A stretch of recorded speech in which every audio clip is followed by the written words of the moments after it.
Minerva కుటుంబ సభ్యులకి అట్లాగే చిన్నోళ్ళకి ముందుగా నమస్తే.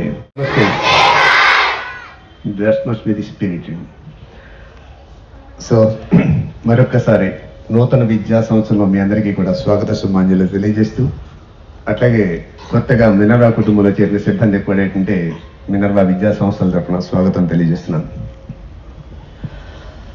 ఈరోజు అక్షయ అనుకుంటాను ఒక థాట్ ఫర్ ద డే చెప్పింది అద్భుతం. If you are not determined, no one can teach you.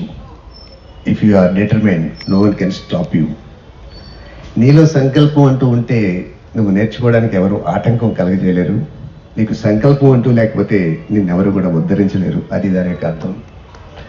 అట్లాగే మాస్టర్ కూడా అద్భుతమైన చెప్పారు, ఆపర్చునిటీస్ అనేవి రావు, అది మనం క్రియేట్ చేసుకోవాలి అని.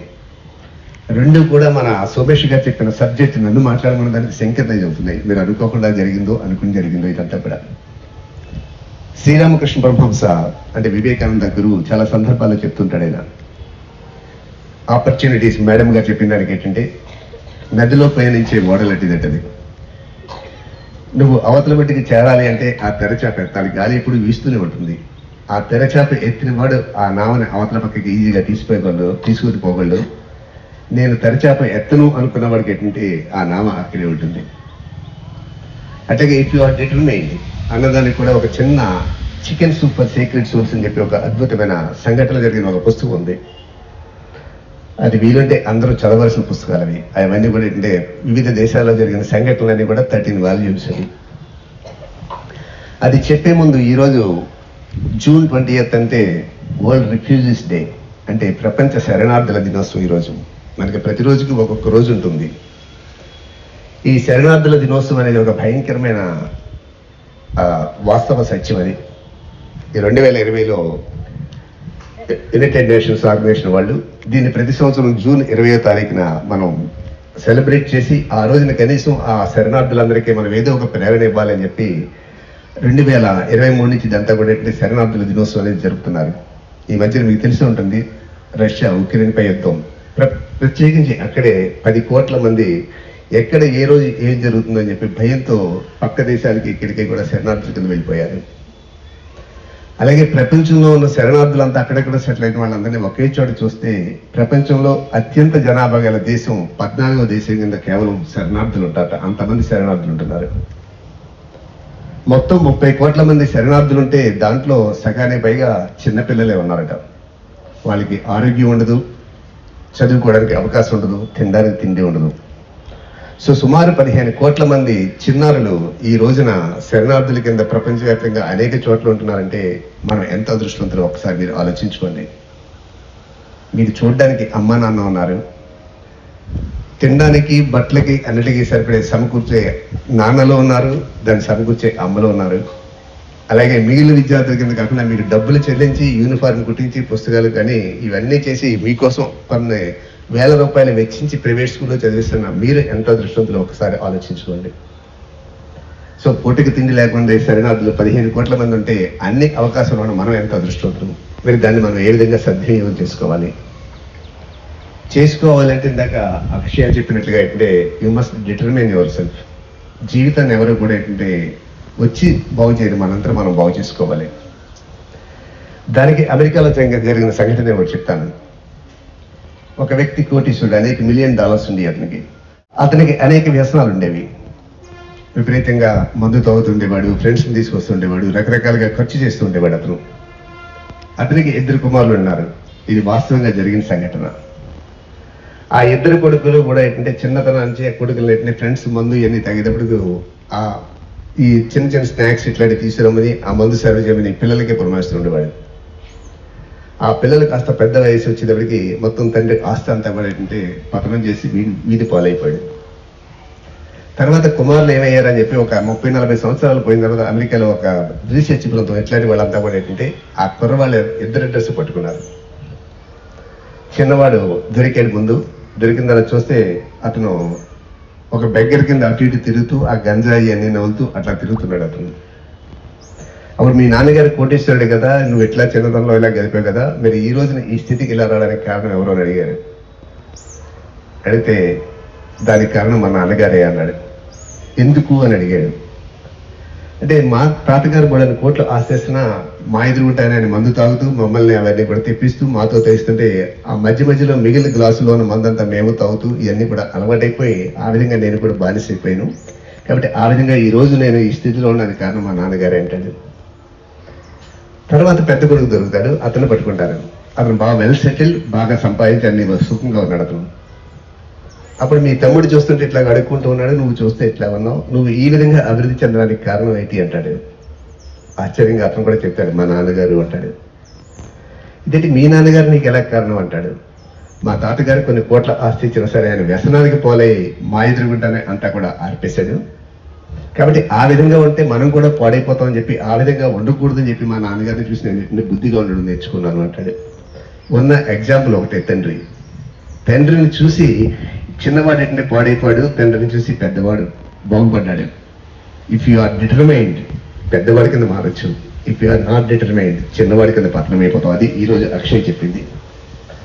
సో దానికోసం మీ అందరినీ కోరేది ఏంటంటే, లాస్ట్ ఇయర్స్ ఏంది ఎలాగన్నా ఇక్కడ మినర్వాలో ఒక హైరార్కీ ఉంది, ఒక అద్భుతమైన చరిత్ర ఉంది. లాస్ట్ ఇయర్ ఒక సెన్సేషన్ సృష్టించింది ఎవరు? తేజస్విని. 592 ఒక చరిత్ర రాసి వెళ్ళిపోయింది. వెళ్ళిపోయింది. ఇప్పుడే మన ప్రిన్సిపల్ గారు చెప్తున్నారు, ఆల్మోస్ట్ 2,10,000 వర్క్ చేసే ఒక ప్యాకేజ్ కట్టవలసిన ఆ ప్యాకేజ్ కట్టక్కలేకుండా టోటల్ గా ఫ్రీ ఎడ్యుకేషన్ అంటే తేజస్వినికి ఇస్తున్నట్టు. అమ్మాయి అయితే ఆల్రెడీ 2,10,000 రూపాయలు ఆ తల్లిదండ్రులకు సేవ్ చేసింది. చూడండి ఎంత గొప్పదో. సో అది చరిత్ర సృష్టించడం, అది రెండవ చరిత్ర తేజస్విని సృష్టించడం. సో ఆ తల్లిదండ్రుల యొక్క ఆనందం ఎట్లా ఉంటుందో ఊహించుకోండి.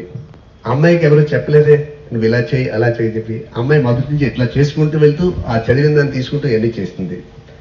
అట్లాగే ఇప్పుడు మీరందరూ కూడా ఏంటంటే 10th క్లాస్ వాళ్ళందరూ కూడా మీరు దాన్ని బ్రేక్ చేయడానికి ఎప్పుడు కూడా ఏంటంటే ప్రయత్నం చేయాలి. ప్రయత్నం చేయడం ఎందుకంటే మిగతా వాళ్ళంతా కూడా దాన్ని ఇన్స్పిరేషన్కి తీసుకుంటూ ఉండాలి.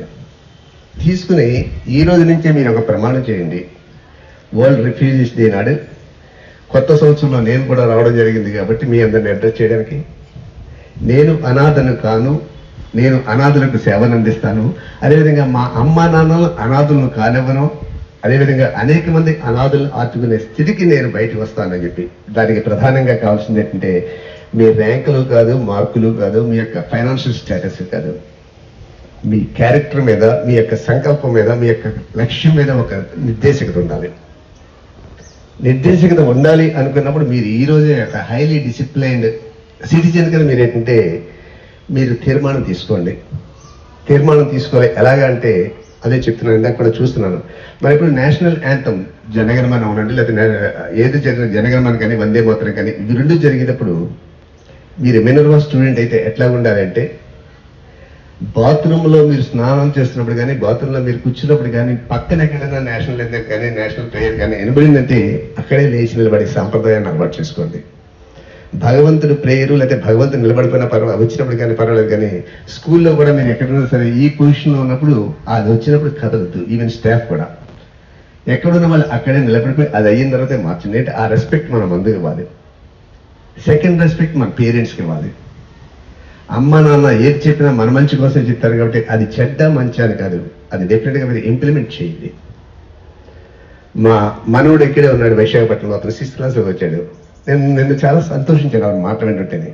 ఏదో మాట వచ్చిన తర్వాత ఏంటి అని అది ఇది క్యాజువల్గా అతను అడుగుతుంటే, మా అమ్మ కొట్టినా లేకపోతే ఏం చేసినా నేను బాధపడినా కానీ పొరపాటును ఒక మాట తిట్టిందంటే 2-3 రోజులు నేను మనిషిని కాలేని తాతయ్య అన్నాడు. 6th క్లాస్ చదువుతున్నాడు. ఏమి కొడితే బాధ, కొడితే పోతుంది కానీ తిడితే అది ఏదో తప్పు చేశాను కదా, ఆ తప్పు ఎందుకు చేశానని చెప్పి ఆ మదన పడుతుంది. నేను 2-3 రోజులు తట్టుకోలేను, అమ్మ తిడితే బట్టి భరాయించలేను అన్నాడు. సో అప్పుడు అనుకుని రోజు చిన్న వయసులో నీకు మంచి బుద్ధులు వచ్చింది అని చెప్పి. సో ఆ విధంగా మీరు ఏంటంటే అమ్మ నాన్న తిట్టారంటే అంతర్మాత్రమే ఆలోచించండి. అధ్యాపకులు తిట్టారు కొట్టారంటే ఎందుకు తిట్టారు ఎందుకు కొట్టారు ఆలోచించండి. అన్నిటికంటే ప్రధానం డిసిప్లిన్. స్కూల్కి వచ్చిన తర్వాత ఒక పవిత్ర దేవాలయానికి వచ్చినట్టుగానే మీరు ఫీల్ అవ్వండి తప్ప మీరు పక్క వాళ్ళతో కౌలు చెప్పుకోవడానికి లేకపోతే స్టోరీలు చెప్పుకోవడానికి దానికోసం కాదు. ఈ 5-6 గంటలు ఒక యజ్ఞం కింద కూర్చోండి, ఆ మాస్టర్లు ఏది చెప్తారు చేయండి. అక్కడ పురోహితులు గారు ఆచమానం చేయండి, లేకపోతే బియ్యం వదలండి, లేకపోతే అక్షంతలు నెత్తి మీద వేసుకోండి అంటే ఏ విధంగా చేస్తారో సేమ్ థింగ్ ఈ 5 hours 6 hours మీరు మాస్టర్లు చెప్పింది అదే చేయండి. ఇంటికి వెళ్ళిన తర్వాత ఒక్కసారి చేసి మళ్ళీ అమ్మా నాన్నలకి ఇలా చేస్తా. రేపు మార్నింగ్ నుంచి వీలుంటే లెగిసిన వెంటనే ఒక్కసారి మీ అమ్మగారికి కానీ నాన్నగారికి కానీ కాళ్ళకి దండం పెట్టే ప్రయత్నం చేయొచ్చు. ఒకసారి డెఫినెట్గా కంగారు పడతారు, ఏం తేడా వచ్చిందా, ఎప్పుడు లేదు నిలబెడతారని. కానీ ఎందుకు అమ్మ అలా అనిపించిందని చెప్పి నమస్కారం పెట్టి, దేవుడికి నమ్మినా నమ్మకపోయినా, దేవుడికి దండం పెట్టినా, గుడికి వెళ్ళినా అలా పని పర్వాలేదు, ముందు వాళ్ళకి దండం పెట్టే ప్రయత్నం చేయండి. అలాగే స్కూల్కి వచ్చిన తర్వాత రెండవ దేవుడు ఆ టీచర్ కాబట్టి నమస్తే మేడం, నమస్తే సార్ అని చెప్పి నమస్కారం పెట్టే ప్రయత్నం చేయండి. సో ఈ నమస్కారంతో సంస్కారం నేర్చుకోండి, సంస్కారంతో సంపదను సృష్టించండి. ఆ సృష్టించిన సంపదతో మనం గతించిన మన అడుగుజాడలు ఎట్టే రాబో తరాల వాళ్ళకి మిగిల్చే ప్రయత్నం చేయండి. ఈరోజు మదర్ తెరిసా క్రిస్టియన్ ఇండియన్ మనం చూడం, మహాత్మా గాంధీ వైశ్యుడా గుజరాతీ వాడు అని చూడం, జాతి పిత అంటాం, విశ్వమాత అంటుంటాం. ఎందుకంటే వాళ్ళు సంస్కారాన్ని వదిలేసి మన కోసం అడుగుజాడలు వదిలిచి వెళ్ళిపోయారు. సో ఆ విధంగా మినర్వా స్టూడెంట్స్ అంటే ఆ సంస్కారంతో పైకి రావాలని, ఏదో ఒక రోజు మీలో ఎవరెవరిని మేము తీసుకొచ్చి చీఫ్ గెస్ట్ కింద ఏంటంటే మా మినర్వా స్టూడెంట్ అని చెప్పి ఒక ఐఏఎస్ కిందో ఐపీఎస్ కిందో లేదా దాని కింద తీసుకురావాలని చెప్పి ఆశిస్తూ ఈ క్షణా నుంచి మీరంతా కూడా ఆ ప్రతిజ్ఞ చేస్తారా? కుర్చీ పెంకెత్తండి, చేస్తాను అంటేనే. రేపు ఉదయం మా తల్లిదండ్రులు ఎవరొకరికి నేను దండం పెట్టే ప్రయత్నం చేస్తాను. చాలా గుండె ధైర్యం ఉండాలి దానికి. తర్వాత స్కూల్కి వచ్చిన వెంటనే మా ఆచార్యులందరికీ కూడా నమస్కారం చేస్తాను. ఆచార్యులకే కాదు, ఆయమ్మలకు కూడా నమస్కారం పెట్టాలి. ఆచార్య కంటే గొప్పవాడు వాళ్ళు. ఎందుకంటే మన యొక్క మలమూత్ర విసర్జన అంతా కడుగుతూ మన కోసం శుభ్రం చేసిన మహత్తరమైన మనుషులు వాళ్ళు. సో ఆయమ్మలకు కూడా నేను నమస్కారం పెడతాను. సమాజం గర్వించే విధంగా నేను తీర్చిదిద్దబడతాను. Once again I wish you all the very best. And inspiration ఇచ్చిన అక్షయకు అట్లాగే మాస్టర్కి కూడా హృదయపూర్వక ధన్యవాదాలు తెలియజేస్తూ, అవకాశం ఇచ్చిన సోమేష్ గారికి కూడా ధన్యవాదాలు తెలియజేస్తూ సెలవు తీసుకుంటున్నాను.